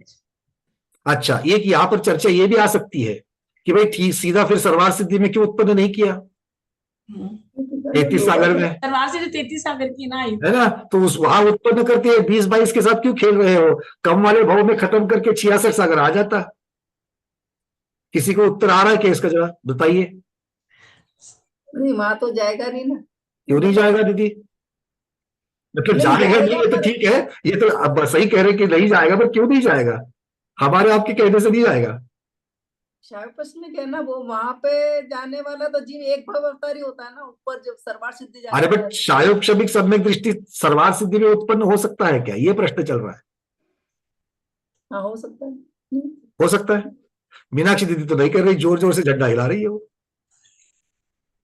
नहीं होगा, नहीं होगा शायद पश्चिम पर वो एक नहीं होगा तो ये निर्णय हो गया दीदी आपका, और उत्तर सही भी है, किंतु हमें उसका कारण भी तो जानना चाहिए। चलिए चेतन जी क्या कह रहे हैं, आपका चेतन जी कहिए, अनम्यूट कर रहा हूं मैं। एक भव अवतारी है। शायिक सम्यक में शायिक सम्यक में समझ जाएगा वो। शायिक सम्यक दृष्टि से सर्वार सिद्धि में जाएगा, हाँ पक्का। पक्का। अच्छा, और कोई उत्तर। औपचारिक सम्यक दृष्टि जा सकता है क्या। नहीं नहीं, अगर कोई उपशम श्रेणी चढ़ रहे हैं और 11वें गुणस्थान में आयु पूर्ण हो जाएगी, सीधा सर्वार सिद्धि है और दूसरा स्टॉप ही नहीं है बीच में। अरे भाई आप औपशमिक को इतना कम बता को, है ना, जा सकते हैं, पर क्षायोपशमिक में इतनी ताकत नहीं है कि जीव को वहां तक लेके जावे। ठीक है, चलिए आगे चलते हैं। अब हाँ, और किसका प्रश्न था, विजयलक्ष्मी दीदी आगे, उसके बाद मीनाक्षी दीदी। कोई मिथ्या दृष्टि जीव है, वो उसी भव में तीनों सम्यक पाकर मुक्त भी हो सकता है ना। कोई क्योंकि प्रॉब्लम समझो नहीं, अभी बिल्कुल हो शैनिक सकता है। राजा समझो मिथ्या दृष्टि था, तो उसने फिर समझो अपने को मालूम नहीं कैसा वो शायक्षमिक बना, लेकिन उपशम से भी शायक्षमिक बन सकते, प्रथम उपशम से, और फिर शायक्षमिक से शायिक बनकर समझो उसी भाव दीक्षा ली उन्होंने, और मुक्त हो सकते उसी भाव में तीनों बिल्कुल सम्यक ठीक, पाठ। बिल्कुल कोई उसमें निषेध नहीं, बिल्कुल हो सकता मिथ्या दृष्टि जीव भी हो सकता है वैसा एक उसी भाव में। है। अगर द्रव्य क्षेत्र काल भाव की अनुकूलता है तो कोई उसमें तो- निषेध नहीं है, हो सकता है, एक भाव में जा सकता है। चलिए प्रमोद जी पूछिए। जो आप कहते सर्वार सिद्धि में तो उपशम से ही जा सकता है, सर्वार सिद्धि में शायक्षमिक रहेगा तो वहां तक पहुंचेगा नहीं ना वो सीढ़ी। वही तो यही तो बात कही कि क्षायोपशमिक के साथ तो जाएंगे नहीं। मतलब और कोई ऑप्शन तो बनता नहीं, शायक्षमिक सीधा सीधा, मतलब वैसे 7वें गुणस्थान से सीधा कदम जा नहीं सकता वो, क्योंकि 11वें गुणस्थान में आयु पूर्ण हो जाएगी तो सर्वार सिद्धि जाते हैं, और 11वें गुणस्थान में क्षायिक सम्यक्त्व के साथ भी जा सकते हैं और औपशमिक सम्यक्त्व के साथ जा सकते हैं। अगर क्षायिक सम्यक दृष्टि उपशम श्रेणी चढ़ा है और 11वें गुणस्थान में जाकर के आयु पूर्ण कर रहा है, वहां से जा सकते हैं। मेरा मतलब ये 7वें गुणस्थान से तो कोई नहीं जा सकता, मतलब मेरा मतलब ये इतने ऊपर नहीं जाएंगे, नहीं जा सकता। ये ऊपर वाली आयु नहीं बांधेंगे। देखो आयु तो कहाँ की बनती है, आयु कहाँ बनती है, 6ठे गुणस्थान में, है ना। तो आचार्य भगवान कहते हैं कि अब 6ठे से 7वें में जाने के जो सम्मुख है उनकी सबसे ज्यादा देवायु बनती है, ये कह रहे हैं। ठीक है। अच्छा, दूसरी बात, तो 6ठे और 7वें में जब जा रहे तो वेदक सम्यक तो हो सकता है, और तो आयु तो बांध ही सकता है वहां पे, आयु तो उसके साथ में वो आयु नहीं बनती है, किंतु 6ठे और 7वें के साथ में, क्योंकि कभी ना कभी तो उनको आयु देव की बांधनी पड़ेगी, और देव की आयु बांधने के बाद में अगले जो अपकर्ष काल है उन अपकर्ष कालों में उनको ऊपर भी उठाना पड़ेगा। क्यों? क्योंकि अगले अपकर्ष काल जब आ रहे हैं तो उन अपकर्ष कालों में जो वहां पर विशुद्धि के परिणाम होंगे, वो विशुद्धि के परिणाम अब आयु की प्रकृति तो नहीं बदलेगी, किंतु स्थिति बदल सकती है, ऊपर वाली आ सकती है, और जितने अपकर्ष काल में, किसी भी अपकर्ष काल में सबसे ज्यादा स्थिति पड़ेगी उस स्थिति को बरकरार रखा जाएगा। नहीं तो जब सातवें श्रेणी में जो चढ़ रहा है तो उतना समय उसके बाद कितने उत्कर्ष काल उसमें आ श्रेणी सकते की हैं? शुरुआत तो 7वें से हो जाएगी ना, 7वें के साथी शेष से वहां पर तैयारी हो रही है उसकी। नहीं, मेरा मतलब वही है कि 7वें गुण स्थान में ही अगर वो आयु मैक्सिमम बांधेगा तो वहीं पे ही ना देव आयु बांधेगा। अच्छा, आपका कहना मतलब है कि वो 33 सागर नहीं बांधेगा, वहां ऊपर जाके बांधेगा। ऊपर जाकर के उसको उसके अपकर्ष काल में वो ज्यादा हो सकती है उसकी, नहीं, लेकिन अपकर्ष क्योंकि काल तो आगम में प्रमाण यही मिल जाते हैं कि जो जीव उपशम श्रेणी में 11वें गुणस्थान में आयु पूर्ण करते हैं वो सीधे सीधे सर्वार्थ सिद्धि जाते हैं। उपशम श्रेणी में, अच्छा एक बात, ये नियम नहीं है कि सारे के सारे वहां जाएंगे, क्योंकि मुझे याद आ रहा है कार्तिकेयानुप्रेक्षा में ये विषय आ गया है, वहां पर ये आया था कि वो पहले स्वर्ग से लेकर सर्वार्थ सिद्धि तक जा सकते हैं। जी जी, ये वाला वर्णन आया है। तो उत्कृष्टता से सर्वार्थ सिद्धि तक जा सकते हैं और निकृष्टता से इनफैक्ट वो पहले में भी आ सकते हैं, पहले स्वर्ग तक भी आ सकते हैं। मेरा मतलब ये हुआ कि उतने अंतर्मुहूर्त में भी अपकर्ष काल इतने सारे अपकर्ष काल आ सकते हैं कि उसकी आयु जो है इतनी बताओ। बिल्कुल, देखिए जिनकी आयु खत्म होनी है, जिसकी आयु खत्म होने के कगार पर है, तो उसके पीछे के जो 7वें 8वें जो उसके अपकर्ष काल रहेंगे वो बहुत कम समय के रहते हैं अंदर अंत वाले, क्योंकि आयु पूर्ण बची हुई आयु का 2/3, बची हुई आयु का 2/3, अंतर्मूर्त आयु बची है तो अंतर्मूर्त का 2/3 हो जाएगा, तो वो 2/3 अंतर्मूर्त से भी कम रहेगा। ठीक ठीक ठीक है ना।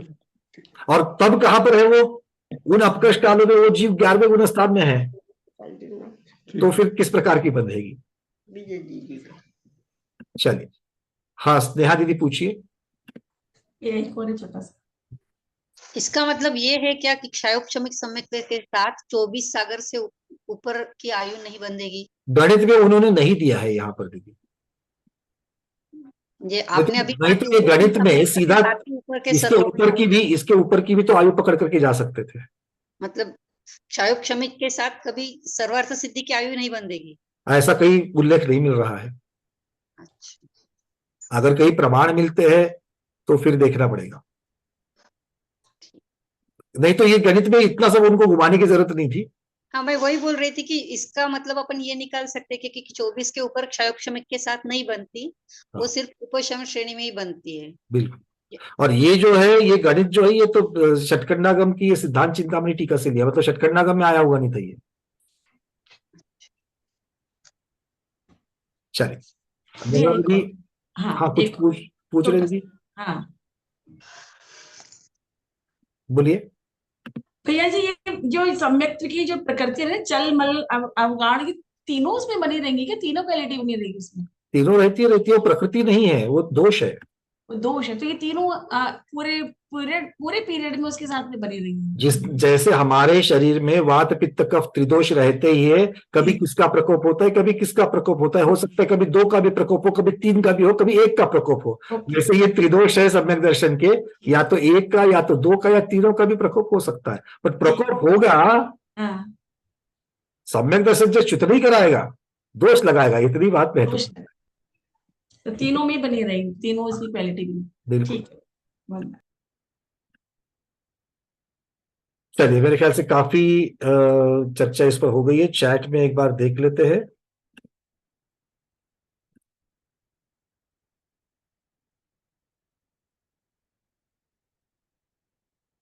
कोई प्रश्न नहीं है चैट में, आगे बढ़ते हैं, अगली गाथा की तरफ चलते हैं। थोड़ा सा समय अभी भी बचा हुआ है, कुछ चर्चा है आगे की गाथा को जाने के पहले। यहाँ पर कुछ चर्चा आचार्य भगवान कह रहे हैं, कर लेते हैं कि वेदक सम्यक्त के बारे में कुछ विशेष चीजें आचार्य भगवान कह रहे हैं। वो कहते हैं कि दर्शन मोहनी कर्म की प्रकृति का नाम सम्यक्त क्यों रखा। प्रश्न क्या आता है, शंका का क्या कर रहा है भाई, यहाँ पर सम्यक्त को घातने की बात चल रही है, भले देश घाती हो, किंतु जो सम्यक्त के दोष लगावे उसको आप सम्यक्त नाम क्यों दे दिया आपने, है ना। स्वाध्याय बोल रहे भैया हमारे मन की बात छीन ली शंकाकार ने, कंफ्यूजन करने के लिए नाम कुछ अलग नाम रखना ही था तो हम दूसरा नाम याद कर लेते, सम्यक तो नाम क्यों रखा है। तो आचार्य भगवान कहते हैं सम्यक दर्शन के सहचरित उदय होने से, अर्थात साथ में रहने से, उपचार से इसका नाम सम्यक्त्व है। अभी इसके पहले भी हमने ये चर्चा करी थी सहचरित वाली, वितरागता के साथ रहता करके वितराग सम्यक्त्व है ना। पापी के साथ रहता है पापी है, पुण्यवान के साथ रहता है पुण्यवान है, वैसे ये सम्यक्त्व के साथ रहता है। मिथ्यात्व कर्म प्रकृति कभी सम्यक्त्व के साथ नहीं रहती है, सम्यक मिथ्यात्व कभी सम्यक्त्व के साथ नहीं रहती है, किंतु सम्यक्त्व प्रकृति सम्यक्त्व के साथ रहती है। इसलिए उसको उपचार से सहचरितता की अपेक्षा से उसको सम्यक्त्व कहा है। अगला प्रश्न है, फिर क्षायोपशमिक सम्यक्त्व को वेदक सम्यक्त्व क्यों कहते हैं? तो आचार्य कहते हैं कि चलमलागार ऐसे दोषों का वेदन कराने वाली जो सम्यक्त्व प्रकृति है, उस सम्यक्त्व प्रकृति का वेदन कराने का काम जिस सम्यक्त्व में होता है उसे वेदक सम्यक्त्व होता है। वेदन शब्द की अपेक्षा से यहां पर उसे वेदक सम्यक्त्व कहा गया है। फिर आगे एक प्रश्न किया कि इस सम्यक्त्व को हाथ में लाठी लिए हुए वृद्ध की क्यों उपमा दी है? क्षायोपशमिक सम्यक्त्व वेदक सम्यक्त्व को कैसा माना गया है? जैसे बुजुर्ग के हाथ की लाठी। तो आचार्य भगवान कहते हैं जिस प्रकार वृद्ध अपने हाथ में लाठी को शिथिलता से पकड़ता है, एकदम पक्के से नहीं पकड़ता है, शिथिलता से पकड़ता है, उसी प्रकार वेदक सम्यक दृष्टि भी तत्वार्थ के विषय में शिथिलाग्राही होता है। दूसरों को शिथिलाचारी बोलने वालों, आचार्य भगवान आपको ही शिथिलाचारी बोल रहे हैं। अब कैसा लग रहा है? अब तक तो सम्यक दृष्टि कह के ले रहे थे, अब आचार्य भगवान कह रहे हैं वेदक सम्यक दृष्टि शिथिलाग्रही है, शिथिल आग्रही है, शिथिलता की तरफ झुकने वाला है। ठीक है, और थोड़े से प्रतिकूल परिस्थिति में उसका सम्यक्त्व शिथिल हो जाता है। होता है कि नहीं होता है? प्रतिकूल परिस्थिति आएगी तो शांतिनाथ भगवान की जय, पार्श्वनाथ भगवान की जय, 4 तीर्थंकरों के नाम है उनके ही आ जाते हैं। विमलनाथ भगवान याद नहीं आते हैं। तो प्रतिकूल परिस्थिति आते ही स्वाध्याय में बैठ करके हर रोज 2.5 दीप संबंधी सर्व तीर्थंकर भगवान की जय हर रोज बोला है, किंतु इधर एक फोन आ जावे प्रतिकूलता का, पार्श्वनाथ भगवान, फिर उधर नमीनाथ भगवान याद नहीं आते।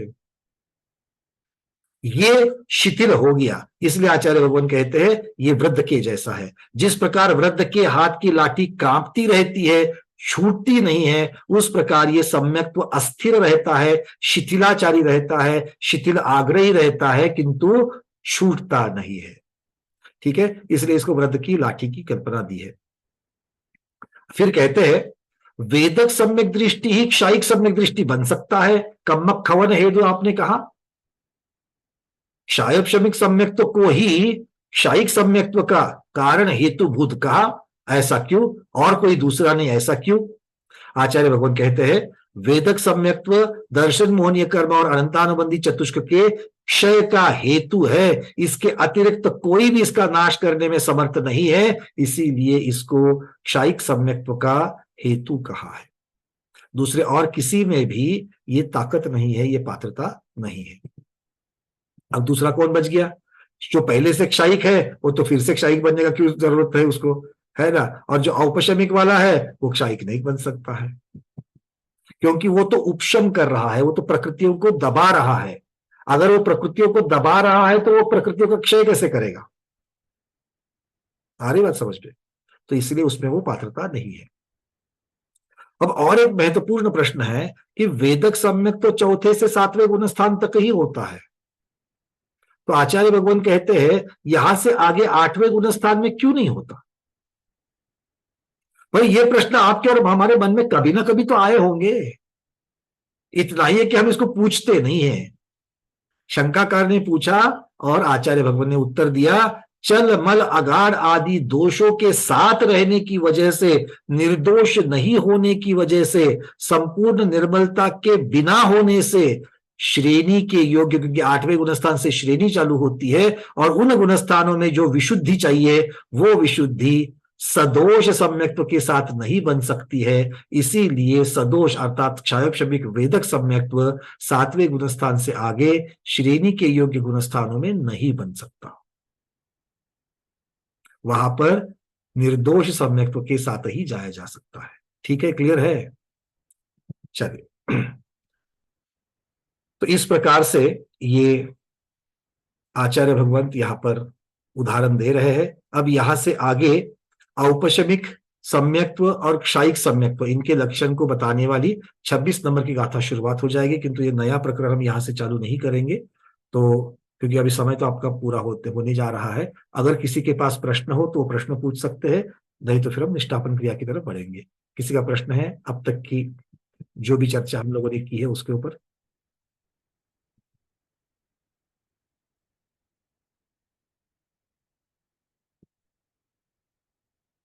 निर्मला दीदी पूछिए, फिर प्रमोद जी, फिर डॉक्टर मैना दीदी।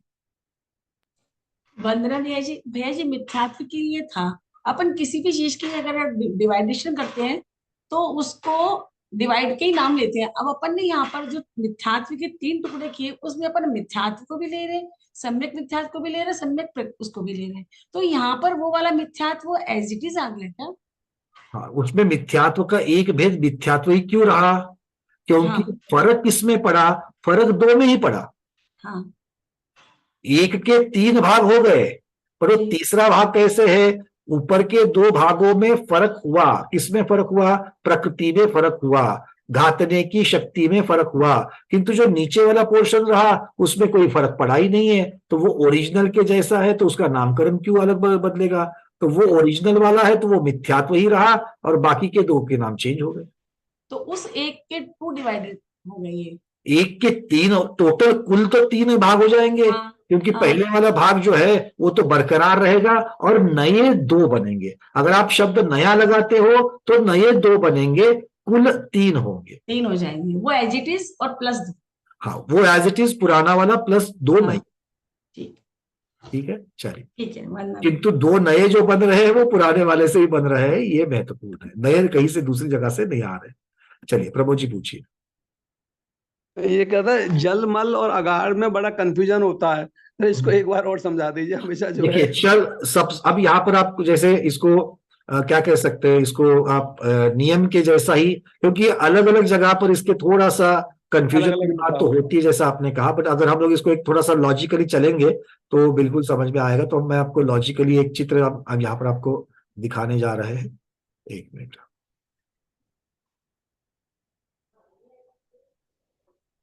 उस चार्ट को मैं निकालता हूं जहां पर इसकी चर्चा की गई है।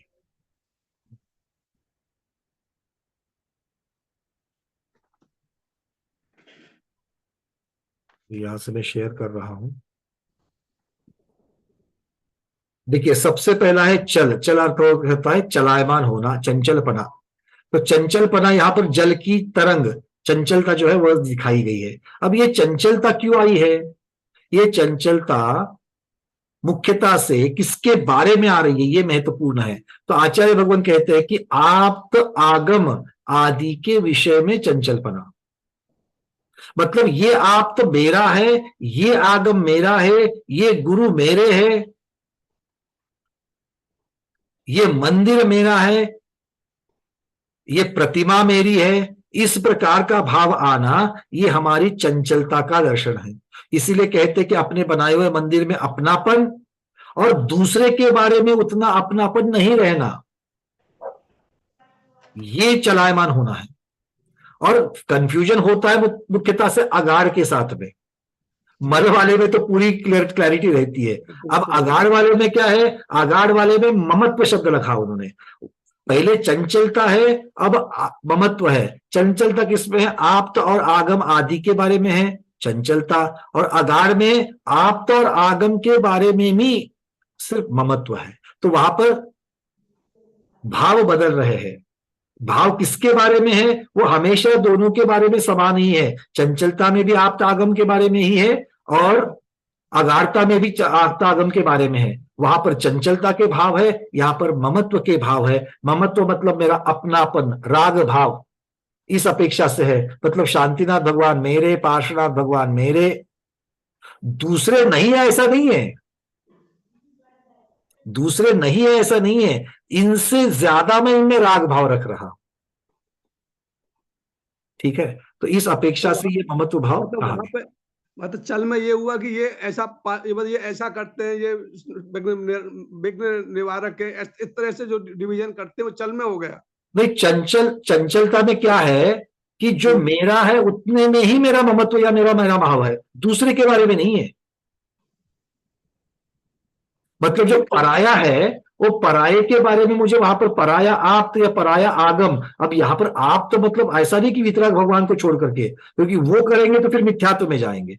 ये सम्यक्त्व को बरकरार रखते हुए करना है। इसका मतलब है मैंने जो प्रतिमाएं विराजमान की है, मैंने जो मंदिर बनाया है उसके बारे में। या फिर मान लीजिए छोटा सा उदाहरण है, अभी अभी सब जगह पर वर्षायोग के निष्ठापन हुए साधुओं के, तो जहां पर कलश स्थापना होती थी वहां पर हमने जो कलश लिया है उस कलश के बारे में एक प्रकार का ये मेरा वाला कलश है, तो उसको जिस प्रकार से लेकर माथे को लगाते हैं बाकी को नहीं लगाते हैं। क्यों? बाकी कलश के सामने महाराज जी ने मंत्र साधना नहीं की थी क्या?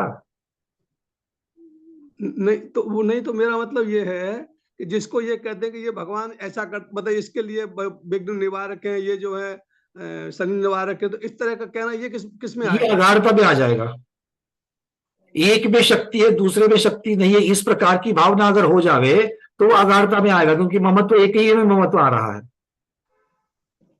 इसमें ममत्व हो या ना हो, लेकिन फिर भी वो कहते तो हैं चाहे ममत्व तो नहीं है। ममत्व किस बात में है? ममत्व मेरी श्रद्धान की अपेक्षा से है।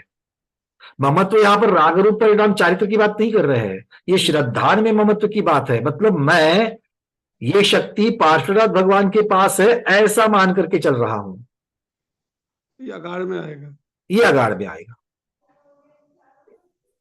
चंचलता मतलब बड़ा बहुत माइन्यूट डिफरेंस आ रहा है चंचलता, बहुत फाइन है। और इसीलिए ये उदाहरण जो दिए गए हैं ना, वो उदाहरण बड़े इंपॉर्टेंट है।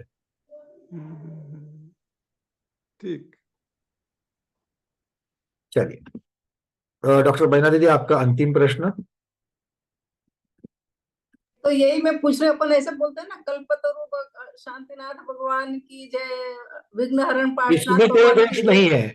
भगवान की विशेषणों के साथ में स्तुति करना इसमें कोई दोष नहीं है, किंतु कल्पतरु शांतिनाथ भगवान कहने से जो आपके भाव हो रहे हैं वो विमलनाथ भगवान को भी कल्पतरु मानना चाहिए। कल्पतरु विमलनाथ भगवान की जय। तो जब हम बोलते ही नहीं है तो फिर तो बोलते नहीं, यही तो हमारा दोष है, यही तो हमारा वेदक सम्यक्त्व है कि हम बोलते नहीं है। तो ये अगाड़ में आएगा, ये अगाड़ में आएगा। इसीलिए इसको घटाने के लिए, इसको निकालने के लिए तो हर रोज 30-24 के दर्शन और अढ़ाई दीप के सभी तीर्थंकरों के नाम लेते हैं ना।